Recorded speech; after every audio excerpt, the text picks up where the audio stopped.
আল্লাহ রাব্বুল আমিন বলছেন জাহান্নামীরা একদিনের জন্য আল্লাহর কাছে মুক্তি চাবে। আল্লাহ বলছেন কেন তারা মুক্তি চায় আর কোন অপরাধ তারা এমন শাস্তি হলো যেই কারণে এই মুক্তিটা চায়। আল্লাহ রাব্বুল আলামিন সূরা গাফির, এই সূরা গাফিরের 49 নম্বর আয়াত থেকে আলোচনাটা দুনিয়াবাসীর জন্য দিয়ে রেখেছেন।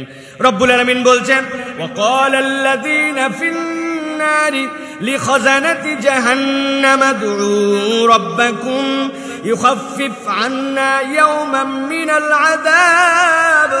আল্লাহ বলছেন ওই দিনে যেই মানুষগুলা জাহান্নামে যাবে, যাওয়ার পরে জাহান্নামের যে দায়িত্বশীল থাকবে, ফেরেশতা থাকবে, তার কাছে তারা বলবে আমরা কিচ্ছু চাই না, কিচ্ছু চাই না, একদিনের জন্য আমাদের জন্য ইউখাফফিফ লানা, আমাদের জন্য একটু হালকা করে দেওয়া হোক, আমাদের আযাবটা একটু কমায় দেওয়া হোক, একটা দিন যদি একটু ছুটির ব্যবস্থা করা হয়, এইটুকু একটুখানি ফরিয়াদ করো, আর তো সহ্য করতে পারি না।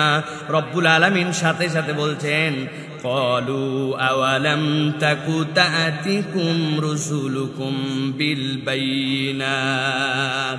আল্লাহ বলছেন যেই মানুষগুলো একদিনের জন্য মুক্তি চায়, একদিনের জন্য এখান থেকে নিষ্কৃতি চায়, তাদের কাছে জিজ্ঞাসা করো তো তোমাদের কাছে কি রসুল আসছিলেন কিনা বাইনাত নিয়ে?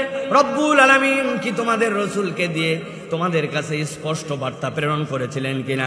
তাফসিরে কাবিরের ভিতরে, তাফসির ইবনে আশুরের ভিতরে আসতেছে তারা যে ফেরেশতাদেরকে বলবে তোমরা আল্লাহর কাছে একটু সুপারিশ করো আমাদের যেন আযাবকে হালকা করা হয়, এইখানে মূল উদ্দেশ্য ফেরেশতাদের নয়, ফেরেশতারা বরং বুঝাবে আমাদের কি আর ক্ষমতা, আমরা তো সুপারিশ করতে পারি না, সুপারিশ করার ক্ষমতা আল্লাহ একমাত্র নবী রাসূলকে দেবেন। এই জন্য তোমাদের সুপারিশ আজকে গ্র্যান্ট তো আমরা করতেই পারবো না, কিন্তু উল্টা জানতে চাই যারা সুপারিশ করার ক্ষমতা ছিল, আল্লাহ যাদেরকে ওই দিন সুপারিশ করার দায়িত্বশীল বানাবেন, ওই মানুষগুলাকে তোমরা চিনতে কিনা কারা ছিল তারা? আল্লাহ বলছেন ক্বালু আওয়ালাম তাকু তা'তিকুম রুসুলুকুম বিল বাইনাতি ক্বালু বালা।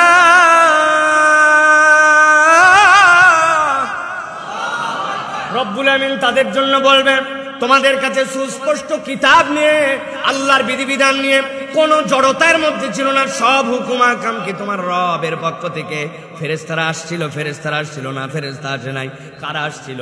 বলে তোমাদের কাছে কি রাসূলরা আসছিল নাকি? সবগুলা ওই জায়গায় ঠেলার নাম্বাবাজি বুঝতে পারবে।